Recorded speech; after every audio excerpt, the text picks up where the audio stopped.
Channel के माध्यम से भी मैं कहना चाहता हूँ कि हम गौ सेवक हैं, हमें छेड़ने की कोशिश ना की जाए।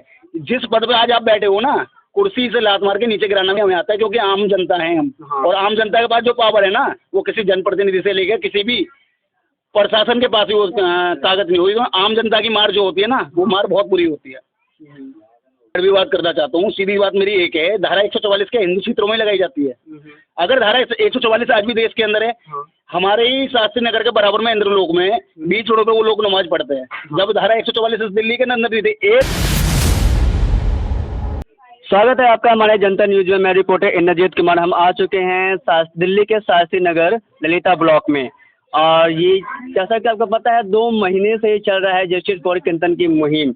और ये जो मुहिम है ये पूरे भारत में चल रही है। और खुशखबरी की बात यह है कि जो ये मुहिम है, जितने भी इस मुहिम से जुड़े हुए हैं उन सभी को एक खुशखबरी की बात यह बता दें कि जो ये केस है ये केस दिल्ली हाई कोर्ट तक पहुंच चुकी है। और जो क्लिंटन के फैमिली वाले हैं उन्होंने दिल्ली हाई कोर्ट का दरवाजे को खटखटाया है। और खुशी की बात ये भी है कि जो हाई कोर्ट से जो जवाब आया है वो इस केस को एक्सेप्ट कर लिए हैं। इन भैया से बात करते हैं।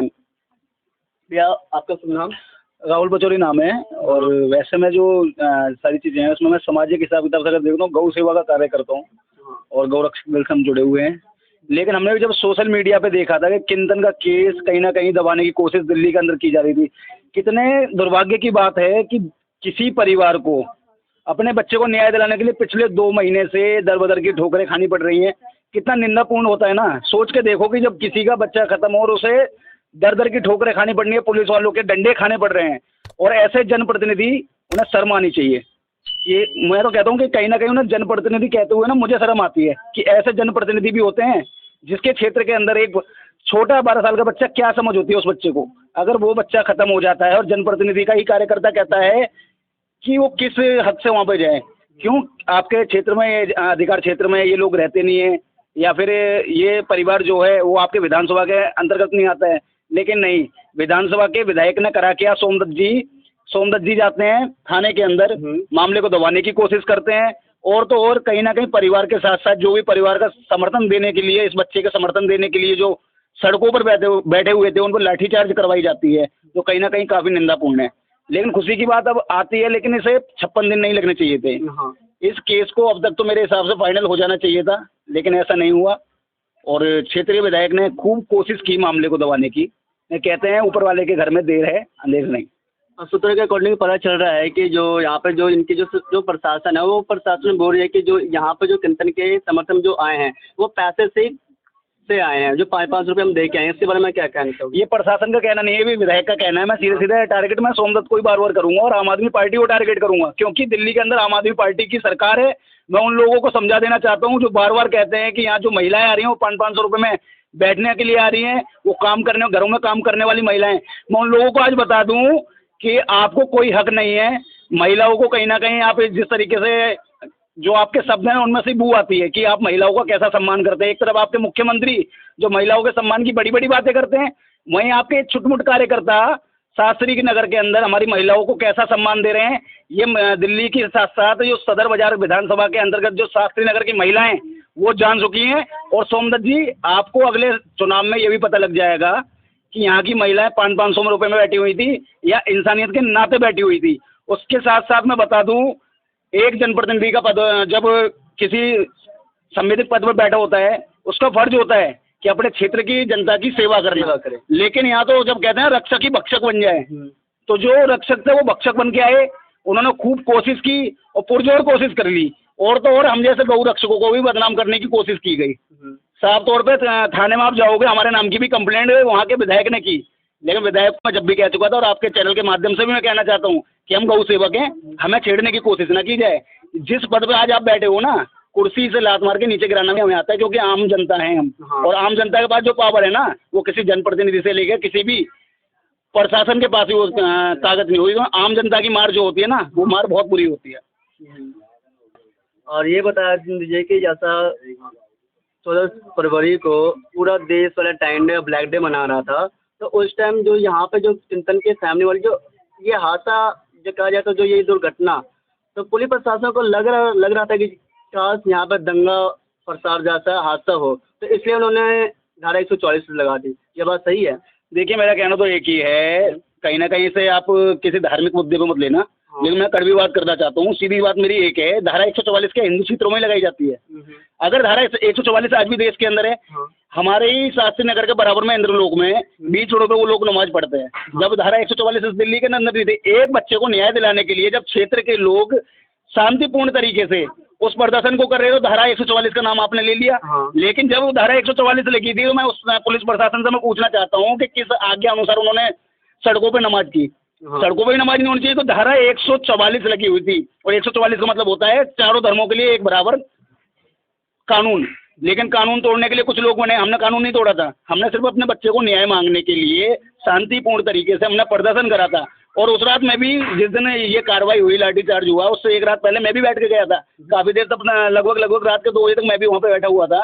और मैंने भी देखा कि इस तरीके से लोगों ने ना कोई दंगा प्रसाद, ना किसी प्रकार के कोई नारेबाजी। अगर स्कूल सुबह खुल रहा था, स्कूल का ताला खुल रहा था, तो लोग वागों ने कहीं बच्चों को नहीं छेड़खानी करी, किसी पेरेंट्स के साथ कोई गलत हरकत नहीं करी, किसी टीचर को कुछ नहीं बोला। फिर पुलिस प्रशासन ने किसके दबाव में आकर इस तरीके से लाठीचार्ज की, लोगों के साथ बदतमीजी की। सबसे बड़ी चीज़, ये हमारा बच्चा हमारे बीच में ही रहा, इस बच्चे ने कुछ नहीं बिगाड़ा था किसी का। पुलिस प्रशासन द्वारा इस बच्चे की फोटो पे लात तक मारी गई। तो आप खुद बताइए, ये रक्षक है या फिर भक्षक? अगर रक्षक ही भक्षकों वाला कार्य करेंगे तो आप एक चीज़ बताओ, जो आम जनता जो प्रताड़ित होती है बड़े बड़े नेताओं के साथ में, या कहा जाए बड़े बड़े कारोबारियों के साथ में, या जो प्रशासन के और भी विभाग हैं उनके द्वारा जब हमें प्रताड़ित किया जाता है, तो हम लोग किस मुंह से दिल्ली पुलिस के पास जाएंगे? अब तो खुशखबरी की बात यह है कि जो किंतन का मुहिम है वो एक नया मोड़ लेके आया। दिल्ली हाईकोर्ट तक बात गई, और दिल्ली हाईकोर्ट से जो बात गई है, और यहाँ के जो दिल्ली प्रशासन को कहा जाए, तो दिल्ली प्रशासन को 3 सप्ताह का टाइम दिया गया। तो इसमें ये बहुत बड़ी खुशखबरी की बात है। इसके बारे में क्या कहोगे? मेरा कहना तो ये, 3 सप्ताह तो बहुत होते हैं ना, 1 हफ्ते का ही टाइम देना चाहिए था। कारण बताओ, नोटिस स्कूल प्रशासन को, उसके साथ साथ में स्वास्थ्य की बड़ी बड़ी बात है, दिल्ली की सरकार खुद करती है कि हमने स्वास्थ्य में बहुत ज़्यादा तेजी लाए हैं। मुझे जब पता लगा कि उस बच्चे को जब मेडिसिन दी गई, उसके 1 घंटे के अंदर ही बच्चे को वो मेडिसिन ही डिवेल्प करी, तो सबसे बड़ी जांच पड़ताल तो हॉस्पिटल के ऊपर भी होनी चाहिए। हाँ। पता लगना चाहिए कि हॉस्पिटल के अंदर जो दवाइयाँ यूज की जा रही हैं वो वाकई में एक्सपायरी डेट की है, या फिर रेगुलर जो डेट की चलते हैं वो है, या फिर किसी गलत कंपनी की दवाइयों को उस अस्पताल के अंदर कहीं ना कहीं आम नागरिकों के लिए रखा जा रहा है। हाँ। ये भी कहीं ना कहीं जांच पड़ताल का। यहाँ सिर्फ बात विद्यालय प्रशासन की नहीं है, क्योंकि यहाँ स्वास्थ्य से जुड़ा हुआ मामला है। आज सिर्फ एक किंतन की बात है, कल को मैं नहीं चाहता, या फिर यहाँ का कोई भी ऐसा व्यक्ति है वो नहीं चाहता कि किंतन जैसी घटना आगे भी कहीं ना कहीं घटित हो। तो जैसा कि पता कि दिल्ली केंद्र शासित प्रदेश रहा है शुरुआत से ही, तो यहाँ पे 2 किस्म की सरकार चलती है। जैसे अमित शाह है, इस टाइम सुरक्षा मंत्री अमित शाह हैं, उनके अंडर में ये पुलिस प्रशासन जितने भी दिल्ली के हैं वो हैं। तो इनके बारे में क्या कहोगे? क्योंकि अरविंद केजरीवाल बोलते हैं कि आप हमें ईडी दे दो, सीबीआई दे दो, तो इसके बारे में क्या कहना है? देखिए मेरा कहना तो सिर्फ इतना सा है, मैं एक बार को आरोप लगा सकता हूँ दिल्ली पुलिस पर, दिल्ली पुलिस ने जो किया वो घटनाक्रम का काफ़ी निंदापूर्ण है, लेकिन कहीं ना कहीं पूरा मामला किसी केंद्रीय विद्यालय का नहीं है। ये मामला है दिल्ली के विद्यालय का, जिसकी बातें दिल्ली के मुख्यमंत्री खुद करते हैं, जो कहते हैं कि हमारे जो शिक्षा मंत्री उन्हें भारत रत्न मिलना चाहिए था, जैसे मनीष सिसोदिया जी के लिए। लेकिन मैं आपको बता दूं, जिन हाथों में किताब होनी चाहिए थी दिल्ली सरकार ने उन हाथों में शराब पकड़ाने का कार्य कराता है, जिसके कारण से हमारा शिक्षा मंत्री, दिल्ली का शिक्षा मंत्री आज जेल में पड़ा हुआ है। लेकिन दूसरी शिक्षा मंत्री जब आतिशी बन के आती हैं, मैं पूछना चाहता हूँ कि जब दिल्ली सरकार कहती थी कि हमने स्कूलों के अंदर काफ़ी CCTV कैमरे लगाए हैं, तो मैं सिर्फ ये पूछना चाहता हूँ कि किंतन वाला जो केस हुआ, पूरे केस में वो CCTV कैमरे आखिर स्कूल में से कहाँ चले गए? हाँ, ये भी बात। ये कहीं ना कहीं प्रश्न चिन्ह बनता है उस सरकार के ऊपर, जिन सरकारों ने बार बार अपनी वाहवाही लूटने के लिए झूठ और सिर्फ झूठ हमारे जैसी भोली वाली जनता, दिल्ली की जनता को परोसने का कार्य करा है।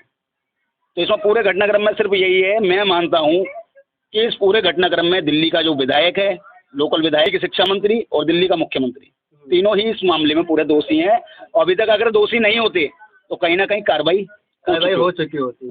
आपको से एक श्रोता का कभी भी पता चल रहा है कि जो लड़का है जो पकड़ा गया है अभी, वो एक विशेष वर्ग का है। इसके बारे में क्या कहना चाहोगे?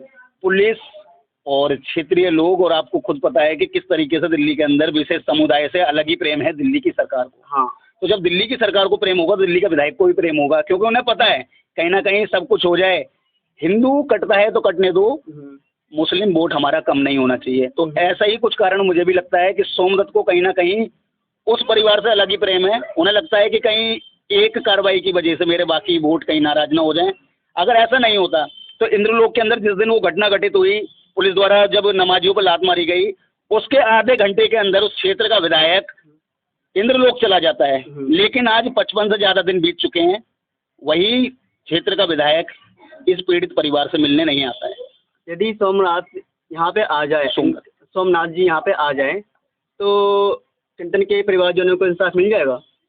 भाई मेरा मानना यह है कि एक जनप्रतिनिधि का फर्ज है। हाँ। आप अगर किसी क्षेत्र के जनप्रतिनिधि हैं तो हर क्षेत्र का हर एक नागरिक आपका परिवार का हिस्सा है। हाँ जी। और ये बात मैं नहीं कहता, ये संविधान कहता है। हाँ, संविधान कहता है। और जब संविधान के दायरे में रह के एक विधायक अपना कार्य नहीं कर सकता तो उन्हें इतना ही बोलूँगा आपके चैनल के माध्यम से कि सोमदत्त जी, अगर आपको थोड़ी बहुत शर्म हो ना तो अपने पद से इस्तीफा दे दीजिए। आपकी बस की नहीं है कुर्सी चलाना, क्योंकि आपने हर वो कोशिश थाने में जाके की जो कोशिश आपको नहीं करनी चाहिए थी। इससे ज़्यादा मैं कुछ नहीं कहना चाहूँगा। ये जो जनता न्यूज़ है, जनता की आवाज़ को सबसे पहले रखता है। और इस वीडियो के माध्यम से जितने भी हमारे दर्शक हैं, हमारे वीडियो को लाइक, शेयर, सब्सक्राइब और कमेंट बॉक्स में अपनी राय देना ना भूलें। जय हिंद, जय भारत।